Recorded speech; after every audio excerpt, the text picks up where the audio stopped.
Hello everyone, welcome to GATE Academy plus.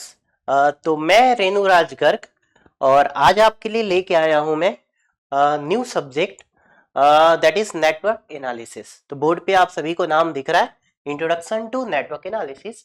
सो ये आज का हमारा this is introduction lecture, you can से इंट्रोडक्शन वीडियो, लेक्चर नंबर 0। सो जब भी हम कोई सब्जेक्ट स्टार्ट करते हैं, फर्स्ट वीडियो को मैं हमेशा लेक्चर नंबर 0 देता हूं और उसमें हम डिस्कस करते हैं कि हमारा कोर्स करिकुलम एग्जैक्टली क्या है, मीन्स हम कौन से कोर्स को, कौन से सिलेबस को एग्जैक्टली फॉलो करने वाले हैं यहाँ पे, और हमारा ओवरव्यू क्या होगा। सो इच एंड एवरी क्वेरी इस फर्स्ट वीडियो पे मैं आपको बताऊंगा। फिर नेक्स्ट वीडियो से हम स्टार्ट करेंगे हमारा लेक्चर नंबर 1, जहां से हम हमारा सब्जेक्ट स्टार्ट करेंगे एंड सब्जेक्ट का first lecture with first topic हम स्टार्ट करेंगे। ठीक है, सो कल हमारा स्टार्ट होगा लेक्चर नंबर 1। ओके, तो इस वीडियो पे मैं अभी आपसे डिस्कस करने वाला हूं कि मेरा ओवरव्यू नेटवर्क एनालिसिस को लेके क्या है और मैं आपको ये कैसे यहाँ गेट एकेडमी प्लस चैनल पे प्रोवाइड करने वाला हूं। तो सबसे पहले मैं आपको कंफर्म कर देता हूं, अभी ये जो सीरीज है नेटवर्क एनालिसिस की, ये हमारे गेट एकेडमी प्लस चैनल पे चलेगी। और आपको सभी को पता है जैसा कि गेट एकेडमी प्लस चैनल पे हम मोस्टली यूनिवर्सिटी लेवल के बच्चों को टारगेट करते हैं। सो यहाँ अब हमारा गोल थोड़ा सा और ब्रॉड हो गया है। हम आपको यूनिवर्सिटी लेवल पे ही यूनिवर्सिटी की तैयारी, उसके साथ साथ कॉम्पिटिटिव लेवल के आपके कॉन्सेप्ट यूनिवर्सिटी के साथ ही हम चाहते हैं हम आपका इन्हांस कर दें। ठीक है, तो मेरा जो लेवल होगा वो एक फंडामेंटल लेवल से स्टार्ट होके एक अच्छे लेवल तक जाएगा। ठीक है, बहुत टॉप लेवल तक मैं नहीं लूंगा, लेकिन एक अच्छे लेवल तक मैं आपको लाके यहां पहुंचा दूंगा इस सब्जेक्ट में। तो चलिए लेट ना करते हुए हम स्टार्ट करते हैं हमारा इंट्रोडक्शन ऑफ नेटवर्क थ्योरी। सो सबसे पहले मैं आप सभी को ये क्लियर कर देता हूं, ये सब्जेक्ट का जो नाम है डिफरेंट डिफरेंट यूनिवर्सिटीज में डिफरेंट डिफरेंट आप सभी को मिलेगा। ठीक है ना। तो अगर आप इलेक्ट्रिकल ब्रांच से हैं, इलेक्ट्रॉनिक्स ब्रांच से हैं, या फिर आप इलेक्ट्रिकल की कोई भी एलाइड ब्रांचेस हैं इलेक्ट्रिकल से रिलेटेड, या फिर आप इलेक्ट्रॉनिक्स से रिलेटेड कोई भी एलाइड ब्रांचेस में हैं, या फिर आप इंस्ट्रूमेंटेशन ब्रांच में या इंस्ट्रूमेंटेशन की कोई भी एलाइड ब्रांच में, तो ये सब्जेक्ट डेफिनेटली आपके सेमेस्टर के करिकुलम पे होगा। मेनली अगर हम बात करें, ये सब्जेक्ट आपके जनरली थर्ड सेम पे होता है, जनरली थर्ड सेमेस्टर पे ये सब्जेक्ट होता है। ठीक है, तो मोस्ट ऑफ द यूनिवर्सिटीज की अगर हम बात करें तो जैसे ही फर्स्ट ईयर कॉमन इंजीनियरिंग के पेपर खत्म होते हैं, तो जो सबसे पहला बेसिक सब्जेक्ट होता है इलेक्ट्रिकल इलेक्ट्रॉनिक्स एंड इंस्ट्रूमेंटेशन के लिए, वो होता है नेटवर्क एनालिसिस। ठीक है, तो नेटवर्क एनालिसिस मैंने यहाँ पे नाम लिखा है, मैंने कुछ और नाम लिखे हैं like network theory, like electrical circuit analysis. देखिए यहाँ नेटवर्क एनालिसिस, यहाँ electrical circuit analysis, network theory या फिर इलेक्ट्रिक सर्किट्स, और कहीं कहीं network analysis and synthesis. Synthesis का पार्ट भी कहीं कहीं सिलेबस में आपको देखने को मिल सकता है। बट अभी जो लेटेस्ट सिलेबस ट्रेन कर रहा है, उस सिलेबस को मैंने पिक किया है, इंडिया की मोस्ट ऑफ द यूनिवर्सिटीज को सिलेबस को देख के मैंने अपना करिकुलम यहाँ पे डिजाइन किया है। ठीक है, तो डिफरेंट डिफरेंट नाम हो सकते हैं, तो नाम से हमें ये नहीं सोचना है कि सर ये अलग होगा ये अलग होगा, नो। ओके, ये सभी एग्जैक्टली सेम है। क्लियर, मैं एक छोटा सा आपको डेफिनेशन बता देता हूं। जनरली क्या होता है, इलेक्ट्रॉनिक्स के जो बच्चे होते हैं, अब तो इलेक्ट्रॉनिक्स और इलेक्ट्रिकल नियर अबाउट सब कुछ सेम है, बट इन जनरल अगर हम बात करते हैं, इलेक्ट्रॉनिक्स के जो बच्चे हैं उनके करिकुलम पे जनरली हम नेटवर्क वर्ड यूज करते हैं, एंड इलेक्ट्रिकल के जो बच्चे हैं उनके करिकुलम पे हम generally electric circuit word use करते हैं, सर्किट वर्ड यूज करते हैं। बट ऐसा अब नहीं रहा, पहले हम जनरली ये प्रोटोकॉल को फॉलो करने की कोशिश करते थे। ऐसा क्यों करते थे? तो नेटवर्क का मतलब होता है एक नेटवर्क जिसमें हमारी पावर सप्लाई हम अलग से रिप्रेजेंट करते हैं, और वो पावर सप्लाई फिक्स नहीं होती है, तो उसे हम ओपन टर्मिनल के जैसे ही रिप्रेजेंट कर देते हैं। तो जैसे अगर मैं आपको समझाऊं, तो हम एक बॉक्स ले लेते हैं और हमने बोल दिया यहां पावर सप्लाई है, दिस इज सप्लाई। क्लियर, तो हम इसे बोलेंगे दिस इज ए नेटवर्क, और हो सकता है ये लोड हो या फिर ये एक सर्किट हो और नेटवर्क हो, और हम यहां एक लोड अलग से लगा सकें। तो इस ब्लॉक को हम क्या नाम देते हैं, this is nothing but network. ठीक है, तो जनरली इसे नेटवर्क क्यों नाम दिया गया, और यहाँ पे सप्लाई क्या होगा, सप्लाई यहाँ कुछ भी हो सकता है, डीसी हो सकता है, 3 वोल्ट हो सकता है, 5 वोल्ट हो सकता है, 10 वोल्ट हो सकता है, एसी सप्लाई हो सकता है। तो अभी हमें सप्लाई फिक्स नहीं है, बट अगर अगर ठीक है, हो सकता है ये लोड हो सकता है लोड हम अलग से लगा दें। ठीक है, तो चलिए मैंने यहाँ पे एक कोई लोड लगा दिया है, चलिए अभी भी हम इसे नेटवर्क ही बोलेंगे ना। अब अगर हम यहाँ सप्लाई को रिमूव करके यहां अगर हम एक सप्लाई कनेक्ट कर देते हैं, अब हम इस पूरे सर्किट को, इस पूरे ब्लॉक को हम एक सर्किट नाम दे देंगे, सर्किट।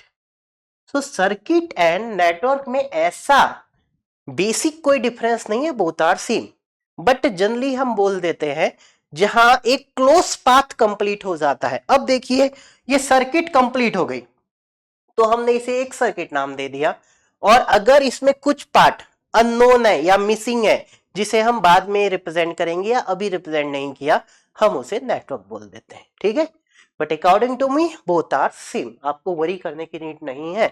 सो ये सभी सब्जेक्ट आपके डिफरेंट डिफरेंट नेम से मेंशन किए जाते हैं, आप अपने दिमाग में रखिए सब कुछ सेम है। फिर मैंने जस्ट बेसिक सर्किट और नेटवर्क में आपको छोटा सा डिफरेंस बताया। ठीक है, network is not a close circuit, and जब वो क्लोज सर्किट बन जाती है दैट इज ओनली सर्किट, उसे हम सर्किट ही बोलेंगे। क्लियर है ना इतना ना?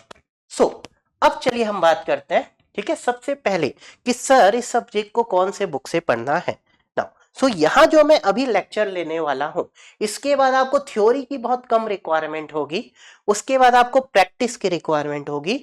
सो फॉर द प्रैक्टिस या कुछ और एक्स्ट्रा अगर आपको थ्योरी पढ़नी है, सो मैंने यहाँ पे 2 बुक्स के नाम लिखे हैं, आप देख सकते हैं, ये रेफरेंस बुक है। Now this is number 1 and number 2। ठीक है, आप अपने इंजीनियरिंग के सेमेस्टर में आप जिस भी यूनिवर्सिटी में पढ़ते हैं, आपको कॉलेज से जो भी बुक रिकमेंडेड किया गया है आप उसे जरूर फॉलो कीजिए। ठीक है, मैं नहीं मना कर रहा हूं कि आप उस बुक को छोड़ दीजिए, बट उसके साथ साथ इंजीनियरिंग सर्किट एनालिसिस, देखिए बुक का टाइटल का इंजीनियरिंग सर्किट एनालिसिस, ठीक है, यहां भी आप देखेंगे यहाँ इलेक्ट्रिकल सर्किट एनालिसिस लिखा हुआ है। ठीक है, तो बुक का टाइटल है वहां पे इंजीनियरिंग सर्किट एनालिसिस, और हमारे जो राइटर का नाम है हेट, विलियम एच हेट इनका पूरा नाम है, एंड केमरली, तो 2 राइटर है, Hayt and Kemmerly. Clear, this is the first book, ये आपकी टाटा मैग्रॉ हिल पब्लिकेशंस की बुक है। नाउ सेकंड, इलेक्ट्रिक सर्किट, देखिए यहां टाइटल थोड़ा सा चेंज हो गया, electric circuits all are same, electric circuits by Alexander and Sadiku, यहां भी 2 राइटर हैं, एक अलेक्जेंडर एंड सेडुको। ठीक है, तो ये हमारे पास 2 रेफरेंस बुक है, आप इनसे, इनमें सॉल्व्ड एग्जांपल अनसॉल्व्ड एग्जांपल को लेके प्रैक्टिस कर सकते हैं। This is the best book. ठीक है, आप अपने सेमेस्टर का जब करिकुलम देखेंगे, सिलेबस देखेंगे, तो नीचे में बुक्स के नाम मेंशन होते हैं, उनमें मोस्ट ऑफ द यूनिवर्सिटी में दोनों बुक का नाम आपको मिलेगा। हो सकता है कहीं एक नाम ना मिले, बट मुझे लगता है मोस्ट ऑफ द यूनिवर्सिटी में आपको दोनों नाम मिलेंगे। अब आप मुझसे पूछेंगे सर इन दोनों में से कौन सी बुक को हमें रिफर करना है, तो अगर आपको प्रॉब्लम्स पे जाना है, अगर आपको नंबर ऑफ क्वेश्चंस चाहिए, तो यू कैन गो विथ सेडुको, और अगर आपको कॉन्सेप्ट्स और पढ़ना है, अगर आपको थ्योरी पे जाना है थोड़ा, सो you can go with this book. Okay, दोनों में प्रॉब्लम है, दोनों में थ्योरी है, बट अगर फिर भी आपको दोनों में से एक चूज करना है, सो आपका गोल क्लियर होना चाहिए कि आपको थ्योरी या कॉन्सेप्ट पढ़ने के लिए बुक चाहिए या फिर आपको प्रॉब्लम सॉल्व करने के लिए बुक चाहिए। वैसे मैंने बोला मैं यहाँ पे आपकी पूरी थ्योरी कवर कर लूंगा, इसके बाद आपको प्रॉब्लम भी मैं कराऊंगा, और आपको कुछ एक्स्ट्रा प्रॉब्लम लगाने होंगे, you can go with this book, so you can refer Alexander Sadiku. ठीक है, सो ये हमारी रेफरेंस बुक है। क्लियर है ना? अगर आप देखेंगे कि आपके सेमेस्टर में इस सब्जेक्ट को जनरली कितने आवर पे पढ़ाया जाता है, सो अगर आप देखेंगे कुछ यूनिवर्सिटीज में इसे 45 आवर एवरेज अगर मैं बोलूं, सो 45 आवर दिए जाते हैं इस सब्जेक्ट को, और अगर हम आइडियली बात करें तो 45 आवर पे एक बहुत अच्छे लेवल पे, बहुत अच्छे वे पे पढ़ाना प्रैक्टिकली नॉट पॉसिबल, थोड़ा सा आवर हमें चाहिए। यही मुझे लगता है कि एक मेजर प्रॉब्लम है कि हम सेमेस्टर में जब स्टडी करते हैं उस समय हम उस सब्जेक्ट में उतनी ग्रिप नहीं बना पाते, ठीक है, क्योंकि हमारे जो टीचर होते हैं कॉलेज के वो हमें उतना आवर उस सब्जेक्ट में नहीं दे पाते। ये अलॉट होता है, कुछ टीचर इतना नहीं, हो सकता है कुछ टीचर ज्यादा देते हो, ठीक है, but ideally 45 our is less. अगर कोई 45 आवर दे रहा है फर्स्ट टाइम किसी बच्चों को पढ़ाने के लिए, ठीक है। Now one more thing I want to tell you, आप सभी ने बेसिक इलेक्ट्रिकल इंजीनियरिंग अपने फर्स्ट ईयर के करिकुलम पे जरूर पढ़ा होगा।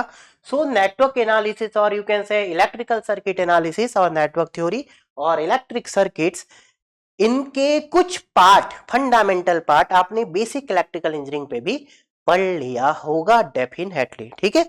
सो यहाँ पे मैं उस चीज को रिकॉल भी करूंगा और मैं कुछ एडवांस चीजें भी आपको पढ़ाऊंगा, ठीक है। आई विल डिस्कस हमारा जो कोर्स करिकुलम है, मैंने इंडिया की पूरी यूनिवर्सिटीज को लेके बनाया है। सो हम किस वे पे कौन कौन से टॉपिक को यहाँ पे डील करेंगे, ठीक है, कौन कौन से टॉपिक को हम डील करेंगे। तो रेफरेंस बुक आप सभी को क्लियर है ना?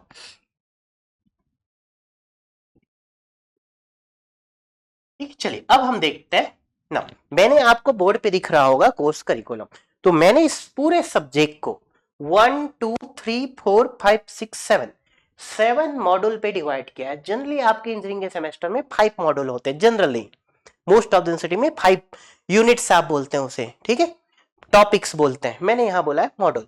तो मैंने 7 मॉड्यूल यहाँ पे लिए। हो सकता है आपकी यूनिवर्सिटी में कोई एक मॉड्यूल ना हो, यू कैन स्किप, बट मेरे अकॉर्डिंग अगर हम ये 7 मॉड्यूल पढ़ लेते हैं तो आपकी यूनिवर्सिटीज के 90% सिलेबस, मुझे लगता है इंडिया की सभी यूनिवर्सिटीज के, कोई भी यूनिवर्सिटी हो, एटलीस्ट 90% सिलेबस यहाँ से कवर होगा। हो सकता है कोई एक दो टॉपिक आपके में एक्स्ट्रा हो जो मैं ना कवर करूं, हो सकता है यहाँ कुछ टॉपिक यहाँ एक्स्ट्रा हो जो आपके सिलेबस में ना हो, ठीक है, बट कॉम्पिटिटिव एग्जाम के लिए सभी टॉपिक आपको पढ़ना पड़ेगा। So after engineering competitive exam पे जाना है तो you have to study all the topic, और सेमेस्टर एग्जाम पे ही खाली रहना है तो अकॉर्डिंग टू योर सिलेबस आप इनमें से जो टॉपिक है उसे पढ़ेंगे, जो नहीं है उसे स्किप कर देंगे, ठीक है। बट मोस्टली 5% टू 10% ऐसे टॉपिक होंगे जो शायद आपके यूनिवर्सिटी के सिलेबस में ना हो, क्लियर। सो 90% सिलेबस आपके सेमेस्टर का 100% कवर होगा मेरे इस डिजाइन करिकुलम से ना। तो चलिए अब अगर हम बात करें यहाँ पे, तो मॉड्यूल नंबर 1 आप देखेंगे, मॉड्यूल नंबर 1 का मैंने नाम रखा है बेसिक्स ऑफ नेटवर्क्स, ठीक है। जनरली आपके सिलेबस में ये नाम नहीं होगा, ये मैंने क्रिएट किया है, ठीक है। सो बेसिक्स ऑफ नेटवर्क में बेसिकली मैं क्या डील करूंगा, सो बेसिक्स ऑफ नेटवर्क में हम यहां स्टार्ट करेंगे फंडामेंटल से, ओम्स लॉ, ओम्स लॉ, ठीक है, Ohm's law, clear. Ohm's law के बाद हम स्टडी करेंगे Kirchhoff law, that will be KCL, KVL, this is very very important thing. And हम यहां बात करेंगे सोर्सेस, हमारे पास सोर्सेस क्या होते हैं, एंड सोर्स में specially we will focus on dependent source. Sources में हमारा जो मेन फोकस होगा वो किस में होगा, डिपेंडेंट सोर्स, जिससे जनरली सेमेस्टर में बच्चे थोड़ा थोड़ा, कुछ बच्चे को वहां इस डिपेंडेंट सोर्स को देख के डर लगने लगता है, ठीक है। सो ये डर आपका यहां से रिमूव हो जाएगा, this is very very easy thing, बस हमें उसका फंडामेंटल चीज समझना होगा, ठीक है। सोर्सेस के बाद ओम्स लॉ हमने देख लिया, केसीएल केवीएल हमने देख लिया, एंड सोर्सेस हमने देख ली, ठीक है। और यहां हम एक और बात करेंगे, पावर लॉ।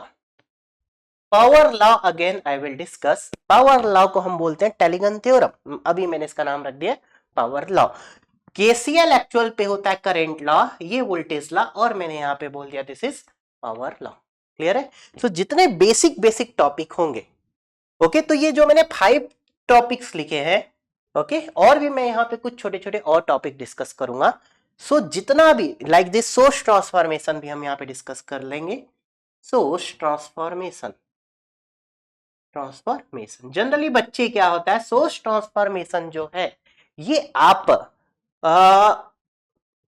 हमेशा इंडिपेंडेंट सोर्स के लिए यूज करते हैं, बट मैं आपको यहाँ डिपेंडेंट सोर्स के लिए भी पढ़ाऊंगा, ठीक है। सो ये मोस्ट इंपॉर्टेंट टॉपिक है जो हमें बेसिक्स ऑफ नेटवर्क में डील करना है, क्लियर। ये जो टॉपिक मैंने लिखा है, ये टॉपिक बहुत सारे बच्चे बेसिक इलेक्ट्रिकल इंजीनियरिंग पे पढ़ लिए होते हैं। ठीक है, तो आप मान के चलिए बेसिक्स ऑफ नेटवर्क का मैं आपका, अगर आपने अच्छे से पढ़ा है, रिकॉल होगा। बट आई एम श्योर यहाँ बहुत सारी ऐसी चीजें हैं जो आपने बेसिक इलेक्ट्रिकल में नहीं पढ़ी होंगी, जो मैं उसे कवर करूंगा। ठीक है, और ये टॉपिक हमारा बहुत छोटा नहीं होगा, यहाँ पे हम नंबर ऑफ प्रॉब्लम भी सॉल्व करेंगे। सो अब आपका क्वेश्चन होगा सर अप्रोक्सीमेट कितने आवर लगने चाहिए। तो मॉड्यूल नंबर 1 को मुझे लगता है मॉड्यूल नंबर 1 हमारा 10 आवर जा सकता है। This is 10 hour. ओके, कितने आवर लग सकते हैं? 10 आवर। नाउ अब अगर हम बात करते हैं मॉड्यूल नंबर 2, मॉड्यूल नंबर 2 को मैंने दिया है नाम नेटवर्क थ्योरम। तो यहाँ जितने भी थ्योरम्स हैं नेटवर्क के, ये सभी थ्योरम हमें डील करना है। एक थ्योरम तो मैंने यहाँ बोल दिया पावर लॉ, बट इसीलिए मैंने यहाँ लॉ बोला, इसी को हम यहाँ टेलीगन थ्योरम का नाम दे सकते थे ना। बट हम यहाँ स्टार्ट करेंगे सुपरपोजिशन थ्योरम से। Superposition theorem, clear. यहां मैं आपको पढ़ाऊंगा एडवांस सुपरपोजिशन थ्योरम क्या होता है। आपने नाम नहीं सुना होगा, हम लेकिन पढ़ेंगे। सो आपको यहां समझ में आएगा कि एक्चुअल पे थ्योरम्स को हमें ऐसे पढ़ना चाहिए। ठीक है ना। नेक्स्ट जो हमारे लिए मोस्ट इंपॉर्टेंट थ्योरम्स होता है Thevenin theorem and Norton theorem. Thevenin theorem and Norton theorem, इन दोनों को मैं एक साथ लिखता हूं, नॉर्टन थ्योरम। ठीक है, सभी टॉपिक में यहाँ मेंशन नहीं कर रहा हूँ, जो मेन टॉपिक्स है वो मैं मेंशन कर रहा हूँ, और भी कुछ एक्स्ट्रा टॉपिक्स होंगे। एंड इसके बाद हम यहाँ पे इंपॉर्टेंट थ्योरम लेते हैं empty, maximum power transfer theorem. इसके साथ साथ कुछ और थ्योरम भी हम डिस्कस करेंगे, जैसे कि रेसिप्रोसिटी थ्योरम हम डिस्कस करेंगे, मिलमैन थ्योरम हम डिस्कस करेंगे, और जो छोटे छोटे थ्योरम्स हैं that we will discuss. Clear है। बट जो मेजर हमारे लिए इंपॉर्टेंट थ्योरम है that is superposition theorem, Thevenin and Norton theorem and maximum power transfer theorem. So ये हमारा होगा मॉड्यूल नंबर 2, और मुझे लगता है अप्रोक्सीमेट यहाँ भी हमें 10 आवर की रिक्वायरमेंट होगी। कितने आवर की रिक्वायरमेंट होगी? 10 आवर की रिक्वायरमेंट होगी। अब हम चलिए बात करते हैं मॉड्यूल नंबर 3। हमारा जो मॉड्यूल नंबर 3 है solution of first and second order network. Generally जिस टॉपिक से बच्चों को डर लगता है, so solution of first order मतलब या तो आरएल सर्किट होगा या तो आरसी सर्किट होगा, एंड अगर हम सेकेंड ऑर्डर की बात करें तो क्या हो जाएगा? RLC circuit. So RL circuit, RC circuit and RLC circuit, इस टॉपिक को एक्चुअल पे हम क्या नाम देते हैं? ट्रांजिएंट्स। इस टॉपिक को हम एक्चुअल में क्या नाम देते हैं? ट्रांजिएंट। क्लियर। तो यहाँ आरएल सर्किट का सॉल्यूशन, आरसी सर्किट का सॉल्यूशन एंड आरएलसी का, यहाँ हम इंडक्टर और कैपेसिटर के क्रॉस करंट और वोल्टेज फाइंड आउट करेंगे, एंड इसके डिफरेंशिएशन फॉर्म भी हम फाइंड आउट करेंगे। तो this is most important and most conceptual topic, जिससे जनरली बच्चों को, सेमेस्टर वाले बच्चों को, इंजीनियरिंग वाले बच्चों को डर लगता है। तो यहाँ आपका डर मैं पूरा निकाल दूंगा, डोंट वरी। मेरे अकॉर्डिंग ये बहुत आसान टॉपिक है। ठीक है, अगर हमें डिफरेंशियल इक्वेशन का बेसिक आता है तो ये टॉपिक हमारे लिए बहुत आसान है। क्लियर। अब यहाँ पे जो सबसे इंपॉर्टेंट चीज है सॉल्यूशन, बट यहाँ सप्लाई क्या होगी? तो यहाँ जो हम पढ़ने वाले हैं ये हम पढ़ेंगे जो हमारी सप्लाई होगी that is DC supply. DC supply के लिए हम यहाँ स्टडी करने वाले हैं, एसी सप्लाई के लिए हम स्टडी नहीं करने वाले हैं इन दिस टॉपिक। क्लियर है यहाँ तक? अब आपका क्वेश्चन होगा सर कितने आवर लगेंगे? तो again 10 our is required. These three are the main important topic of network analysis. Now, अब हम आते हैं module number 4, next module. Clear. तो ये थर्ड मॉड्यूल हमारा हो चुका है। ये एक्चुअली में इस टॉपिक को आप जनरली क्या नाम से यूज करते हैं? ट्रांजिएंट। ठीक है। Now sinusoidal steady state analysis, यहां आप देखेंगे ये तो साइनोसॉइडल पहले लिखा हुआ है, इसका मतलब हमारी जो सप्लाई होगी वो एसी होगी। तो यहां जो हमारी सप्लाई होगी वो हमारी कौन सी सप्लाई होगी? एसी सप्लाई होगी। और जब एसी सप्लाई हम किसी सर्किट में देंगे उस समय हमें यहाँ ट्रांजिएंट नहीं निकालना है, क्या निकालना है? Steady state value. और इस केस में हमें क्या निकालना है? Steady state response. क्या निकालना है? स्टेडी स्टेट रिस्पॉन्स हमें निकालना है। अगर मैं आपको एसी सप्लाई देके ट्रांजिएंट रिस्पांस भी पूछूं और स्टेडी स्टेट दोनों पूछूं तो ट्रांजिएंट निकालना is not a very easy task. अगर मैं कंप्लीट सॉल्यूशन पूछूं, नॉट ए इजी टास्क। इसीलिए सिलेबस में क्लियरली मेंशन है साइनोसॉइडल स्टेडी स्टेट एनालिसिस। तो यहाँ सप्लाई साइनोसॉइडल होगी और हमें स्टेडी स्टेट वैल्यू निकालना है। यहाँ जो solution of first order and second order है, यहाँ मैंने अलग से मेंशन कर दिया सप्लाई डीसी होगी। अगर डीसी सप्लाई है तो यहाँ ट्रांजिएंट एंड स्टेडी स्टेट दोनों निकालना आसान है। बट अगर साइनोसॉइडल है सप्लाई है, एसी सप्लाई है, तो वहां ट्रांजिएंट सेपरेट निकाल सकते हैं, स्टेडी स्टेट सेपरेट निकाल सकते हैं, फिर कंप्लीट सॉल्यूशन हम लिख सकते हैं, but it will take time. So generally हम यहाँ फोकस क्या करते हैं, स्टडी स्टेट रिस्पॉन्स पे ही फोकस करते हैं। ठीक है, so this thing we have to study. And अब आपका क्वेश्चन होगा सर कितने आवर हमें अप्रोक्सीमेट लगेंगे। सो इसको हमें कंप्लीट करने में 5 आवर आप मान के चलिए। कितने आवर, 5 आवर इज रिक्वायर्ड। अब हम बात करते हैं नेक्स्ट टॉपिक, मॉड्यूल नंबर 5। आप देखेंगे नाम है electrical circuit analysis using Laplace transform. कहीं कहीं network solution bye Laplace transform. इसका मतलब अब आपको लाप्लास ट्रांसफॉर्म से सॉल्व करना है। यहां जो ऊपर हम सॉल्व कर रहे थे, ओके, ये अगर हम डीसी की बात करें तो डीसी के लिए हमें यहां डिफरेंशियल इक्वेशन की रिक्वायरमेंट थी। यहां हमें डिफरेंशियल इक्वेशन की रिक्वायरमेंट थी, डिफरेंशियल इक्वेशन की रिक्वायरमेंट थी। क्लियर है। And sinusoidal steady state analysis को सॉल्व करने के लिए हमें फेजर और यू कैन से पोलर फॉर्म। तो यहां हम फेजर और इसी को हम बोलते हैं पोलर फॉर्म, जहां आप मैग्नीट्यूड और एंगल के फॉर्म पे रिप्रेजेंट करते हैं, इसके थ्रू सॉल्व करेंगे। बट अगर हमें किसी भी सर्किट को या किसी इक्वेशन को लाप्लास ट्रांसफॉर्म से भी हम सॉल्व कर सकते हैं। ठीक है, सो यहां हम स्टडी करेंगे। आपको पता है आर का जो लाप्लास ट्रांसफॉर्म होगा वो आर होगा, एल को लाप्लास ट्रांसफॉर्म आप एल एस लिखते हैं, एंड सी का लाप्लास ट्रांसफॉर्म 1/cs लिखते हैं। This is Laplace transform. ठीक है, तो हम एवरीथिंग जितने पैरामीटर्स हैं उन्हें लाप्लास में रिप्लेस करेंगे और by using Laplace transform solve करेंगे। कभी कभी यहां मैट्रिक्स के फॉर्म पे भी हमें स्टेट इक्वेशंस आप बनाते हैं और आंसर हमें मैट्रिक्स के फॉर्म पे भी पूछा जा सकता है। सो बहुत कॉम्प्लिकेटेड इक्वेशन होंगे।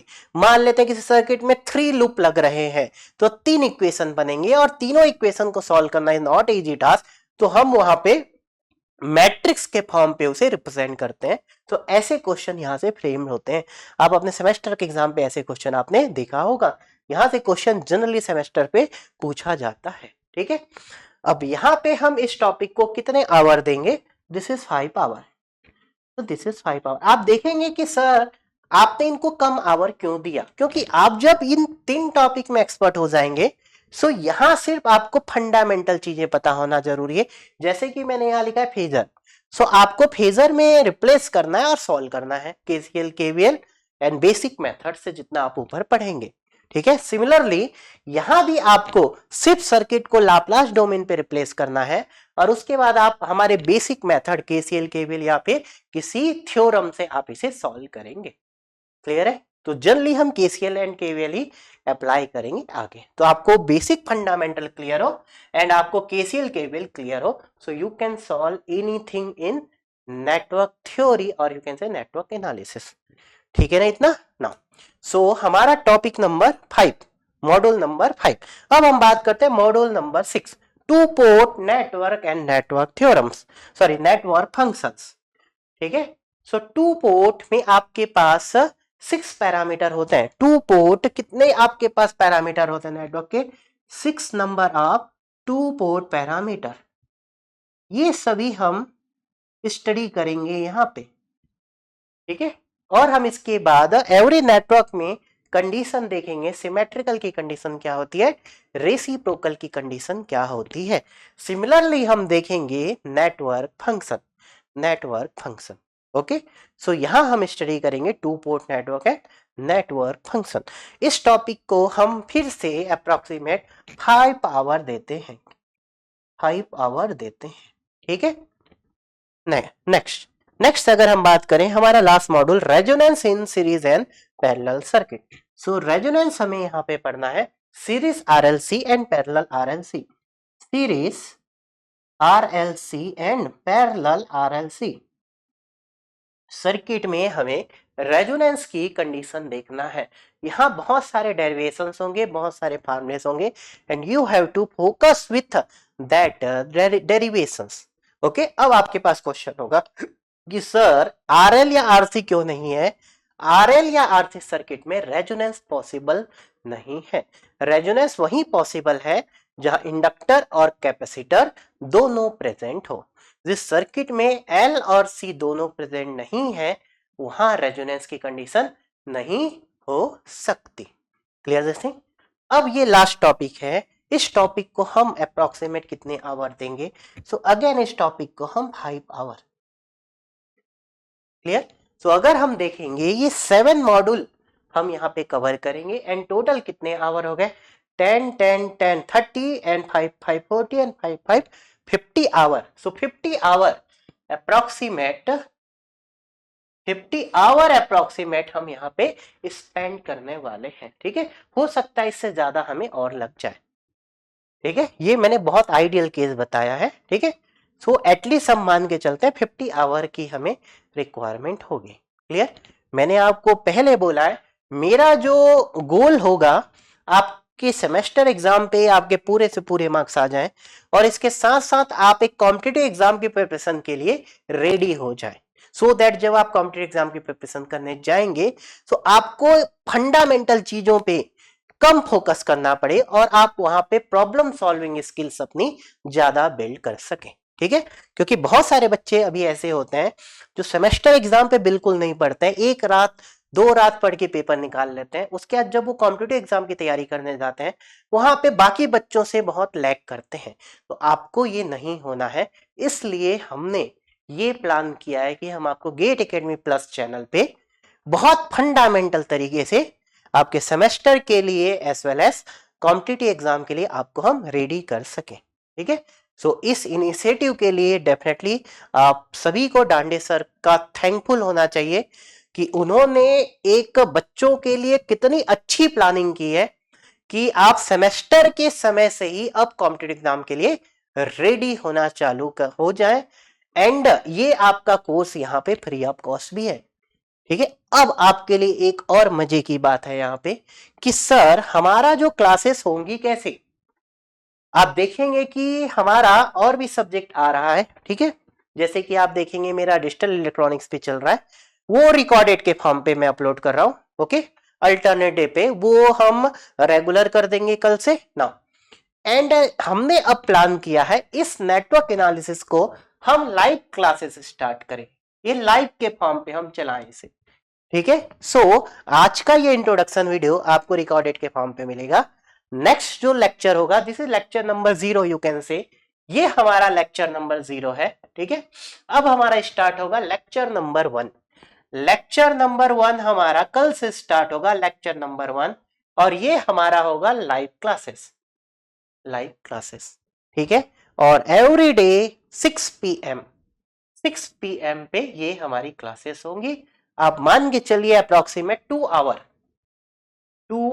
1 hour 30 minute to you can say here 1 hour 30 minute to 2 hour daily, ये हमारा प्लान है यहाँ पे। ठीक है, सो अगर हमें आपका लाइव में बहुत अच्छा रिस्पांस मिलता है सो हम लाइव को ही कंटिन्यू करेंगे। अब इट्स ऑन यू कि आप हमें लाइव क्लासेस में कितना अच्छा रिस्पांस देते हैं। ठीक है, so we will do best from our side. अब आपको अपने साथ बेस्ट करना है। एक चीज मैं और बता देता हूं, आप हमेशा मेरी लाइव क्लासेस अटेंड करें, इसीलिए हमने टाइम ऐसा डिसाइड किया है 6 PM so that anybody can attend. अगर आप अपने कॉलेज की क्लासेस में बिजी हैं सो आप इजिली 5 PM पे फ्री हो सकते हैं, 6 PM से you can attend your classes. अगर आप लाइव क्लासेस अटेंड करते हैं मेरी सो आप मुझसे इंटरेक्ट कर सकते हैं, मुझसे लाइव डाउट पूछ सकते हैं और वो डाउट आपका उसी समय क्लियर हो जाएगा। जैसे कि अभी मैं डिजिटल में रिकॉर्डेड लेक्चर में फेस करता हूँ, कहीं कहीं पे कुछ जगह पे बच्चों को अगर डाउट आता है सो फिर वो कमेंट पे लिखते हैं एंड हमेशा मैं रिप्लाई करता हूँ, आप देख सकते हैं। बट उसके लिए थोड़ा सा वेट करना होगा। इस लाइव क्लासेस में आपको ये बेनिफिट होगा कि आपको जो डाउट आएगा वो इंस्टेंट क्लियर हो जाएगा। सो ये बेनिफिट आपको मिलेगा, ठीक है। और सेकेंड चीज, मेरी जो क्लासेस होंगी वो थोड़ी इंटरेक्टिव वे पे होंगी। तो अगर आप लाइव क्लास अटेंड करते हैं और अगर आप मुझे लाइव क्लास में सपोर्ट करते हैं तो डेफिनेटली मैं आपको और बेटर वे पे चीजें डिलीवर कर पाऊंगा। तो मैं रिकमेंडेड करता हूं आप सभी को कि आप लाइव ही अटेंड कीजिए, लाइव ही अटेंड कीजिए और ज्यादा से ज्यादा लोग अटेंड कीजिए। हमारी क्लासेस इंटरेक्टिव होनी चाहिए सो दैट मैं आपके मैक्सिमम डाउट क्लियर कर सकूं इस टाइम, ठीक है। तो चलिए फिर, और आई होप कि मैंने इस इंट्रोडक्शन वीडियो पे आपको क्लियर कर दिया कि हमारा कौन सी कोर्स को हम टॉपिक को, कौन से मॉड्यूल को हम यहाँ पे कवर करने वाले हैं, ठीक है। और हम कितने आवर अप्रोक्सीमेट लेंगे यहाँ पे, और हमारा जो स्ट्रक्चर होगा ये क्या होगा, ठीक है। हम मान के चलते हैं क्लासेस हमारी डेली होंगी, ठीक है। और आप सभी लाइव क्लासेस अटेंड करेंगे, ठीक है। तो चलिए कल मिलते हैं हम हमारे लेक्चर नंबर 1 पे, और हमारा लेक्चर नंबर 1 होगा बेसिक्स ऑफ नेटवर्क नंबर 1, ठीक है। तो अगर हम यहाँ 2 आवर की क्लासेस लें और मैंने इसको 10 आवर अलॉट किया है तो यहां से आपको एक समझ में आ रहा है कि बेसिक्स ऑफ नेटवर्क की मुझे कितनी क्लासेस चाहिए। अप्रोक्सीमेट 5 क्लासेस की रिक्वायरमेंट होगी, ठीक है। तो चलिए इस सेशन को मैं एंड करता हूं यहाँ पे, ठीक है। सो कल मिलते हैं हमारे लेक्चर नंबर 1 के साथ, ओके। और अभी जैसा कि आपने देखा है कोरोना का टाइम चल रहा है, तो मैं आप सभी से रिक्वेस्ट करता हूं कि आप अपने घर पे रहिए, हमेशा मास्क का यूज कीजिए, सुरक्षित रहिए और अपना ख्याल रखिए, ओके। तो चलिए फिर मिलते हैं कल हमारे लेक्चर नंबर 1 के साथ। Thank you, take care, bye bye and Jai Hind.